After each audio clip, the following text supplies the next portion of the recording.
Salam cerdas, salam rahayu, salam paseduluran buat semuanya. Terima kasih yang masih support dan dukung Surya Laut Channel. Tetap support dengan like, subscribe, dan share untuk membantu perkembangan channel ini ke depannya. Pada kesempatan kali ini kita akan membahas atau mengambil tema Satrio Piningit dan Ratu Adil adalah sosok yang akan menjelma untuk menata kembali tatanan kehidupan dan bernegara di Nusantara. Memang dua sosok ini sangat digadang-gadang, bersumber dari ramalan Prabu Joyoboyo yang di akhir zaman nanti, setelah zaman Goro-Goro ataupun Kolobendu, akan lahir ataupun muncul sosok Satrio Piningit. Jadi jiwa-jiwa baru setelah zaman gonjang ganjing. Yang dimaksud adalah zaman kebingungan, di mana orang bingung mencari sebuah kebenaran, bingung dengan tatanan yang sudah ada. Ini dinamakan zaman Kolobendu, zaman banyak bencana. Bukan hanya bencana alam, kita sudah rasakan sekarang bagaimana negeri kita saat ini. Walaupun kemajuan juga ada, tetapi ada juga sisi negatifnya. Dari banyaknya perselisihan, banyaknya perdebatan, kerusuhan, dan juga masalah-masalah yang timbul lainnya, ditambah lagi bencana-bencana alam. Ini sebenarnya kita masuk zaman Goro-Goro, zaman bingung ataupun zaman Kolobendu. Nah, setelah ini nanti akan muncul yang namanya sosok Satrio Piningit. Orang-orang yang dari keterpurukan ini mendapatkan kesadaran dirinya kembali menjadi jati diri yang sebenarnya, yaitu putra-putra Nusantara, yang akan memunculkan kembali, yang akan membuka kembali lembaran-lembaran dari ajaran leluhur Nusantara, menggali adat budaya. Nah, dari situ dia menemukan pengetahuan-pengetahuan dari para leluhurnya terdahulu. Nah, dari sosok Satrio Piningit yang sudah mempelajari, memahami segala konsep pengetahuan kenegaraan, adat, budaya, tradisi dari para leluhur terdahulu, apalagi sudah memahami konsep pemerintahan leluhur terdahulu yang sudah teruji, bisa memakmurkan rakyatnya, bahkan bisa menyilaukan negara lain untuk belajar ke sini. Nanti akan muncul satu sosok yang mendapatkan wahyu kepemimpinan untuk menjadi Ratu Adil, untuk menjadi pemimpin. Di sini sebenarnya konsep dari para leluhur. Dan Ratu Adil di saat memimpin kabinetnya pastinya ya para Satrio Piningit. Yang duduk di bawahnya juga harus orang-orang yang bisa terpercaya, orang-orang yang paham dan mengerti akan Ibu Pertiwinya, agar apa? Mengurangi penyelewengan-penyelewengan yang terjadi, sehingga apa yang menjadi hasil harta amanah Nusantara ini bisa dimanfaatkan benar-benar untuk rakyat di Nusantara ini. Jadi sosok Satrio Piningit dan Ratu Adil ini duet bersama membangun Nusantara. Kalau Satrio Piningit tidak mungkin satu, pasti banyak. Harus orang-orang yang kembali ke kesadaran diri harus banyak. Tapi seorang pemimpin itu pasti satu, yang dinamakan Ratu Adil, yang diramalkan akan dari trah turun Majapahit mempunyai darah Jawa. Ini bisa dari mana saja, bukan harus dari Pulau Jawa, karena trah turun Majapahit dulu menyebar di seluruh Nusantara. Nah, ini harus yang kita sadari.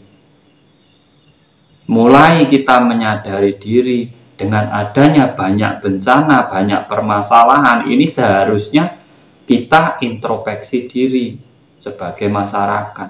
Apa yang salah? Mungkinkah kita masih mengunggulkan ego kita masing-masing? Mungkinkah kita masih mabuk dengan keyakinan kita masing-masing? Mungkinkah kita masih mencari pembenaran kepada orang lain, memaksakan kebenaran kita kepada orang lain? Ini yang harusnya menjadi cermin dari setiap masalah yang terjadi. Agar apa? Agar jiwa-jiwa Satrio Piningit ini segera lahir di wadah-wadah yang sudah mapan, yang sudah memiliki kesadaran diri. Di saat wadah-wadah tersebut ataupun regenerasi ini belum memiliki kesadaran diri yang penuh untuk memperjuangkan kembali Ibu Pertiwinya, maka jiwa Satrio Piningit ini pun tidak akan pernah lahir. Sesuatu ada karena dicipta. Tidak semata-mata ada, pasti ada yang mencipta. Dan masuknya jiwa-jiwa leluhur ke wadah yang menjadi sosok Satrio Piningit inilah yang akan mengawali kebangkitan Nusantara, menata kembali apa yang tidak pas di bumi Nusantara, menyeleksi agar tatanan kehidupan di bumi Nusantara ini sesuai dengan ajaran para leluhur terdahulu. Sebenarnya saat ini banyak ajaran, tapi pada kenyataannya kita merasakan sendiri apa yang terjadi saat ini. Ini tidak bisa dibohongi, ini adalah bukti real tentang ajaran yang saat ini ada. Bukan kita menyalahkan, kita bisa melihat secara langsung. Masih banyaknya pertikaian, masih banyaknya perdebatan, saling mengunggulkan satu dengan yang lainnya, saling menyalahkan satu dengan yang lainnya, karena kesadaran diri itu belum muncul. Apabila kesadaran diri itu benar-benar muncul, tidak akan ada seperti ini.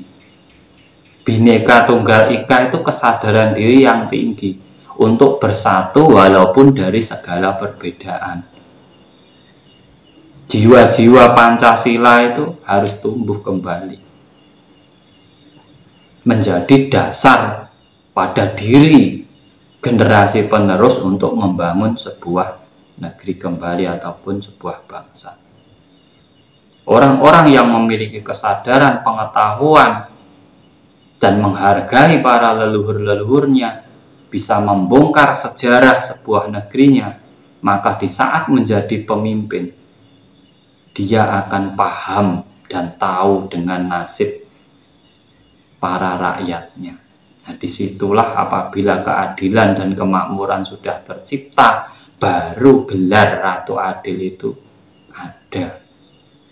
Sebelum kemakmuran terlahir, keadilan terlahir, tidak akan ada yang namanya Ratu Adil. Satrio Piningit pun muncul apabila sudah banyak sosok-sosok pemuda dari ramalan Jayabaya ini. Pemuda rupawan menaiki kereta besi. Ini adalah contoh kemakmuran generasi muda yang sudah sukses, yang mau kembali membangun negerinya. Kita dalam mencermati pesan dari leluhur itu tidak bisa dimakan mentah-mentah. Harus benar-benar ditelaah, harus benar-benar diresapi apa sebenarnya pesan yang ingin disampaikan oleh para leluhur terdahulu. Makanya sosok Satrio Piningit dan Ratu Adil ini akan bersama-sama menata kembali tatanan di Nusantara ini. Bersama-sama mewujudkan kemakmuran di Nusantara ini. Berjuang, berdampingan satu dengan yang lainnya. Dan yang menjadi bocah angonnya yaitu seluruh masyarakat di Nusantara ini. Siapa yang digembala? Orang-orang yang di atas, agar tidak menyeleweng. Ini pelajaran dari leluhur, sebuah ramalan tapi sebenarnya konsep untuk menata kembali kehidupan di Nusantara ini. Makanya kita harus benar-benar bisa mencermati apapun pitutur ataupun nasihat ataupun sebuah ramalan dari para leluhur kita terdahulu. Kita tidak bisa memakai hayalan kita. Kita harus menggunakan akal pikiran yang jernih, hati yang murni untuk menelaah sebuah ramalan. Apa pesan terdalam yang terdapat pada ramalan ini? Kalau kita tidak pinter-pinter mewujudkannya, ya tidak akan pernah wujud di bumi Nusantara ini. Nah, semoga ini bermanfaat buat semuanya. Marilah kita bersama-sama memunculkan kembali kesadaran diri kita agar negeri kita kembali tertata, kembali makmur, kembali adil seperti apa yang dicita-citakan para leluhur kita, yaitu Nusantara gemah ripah loh jinawi toto titi tentrem. Salam cerdas, salam rahayu, rahayu, rahayu, sagung dumadi.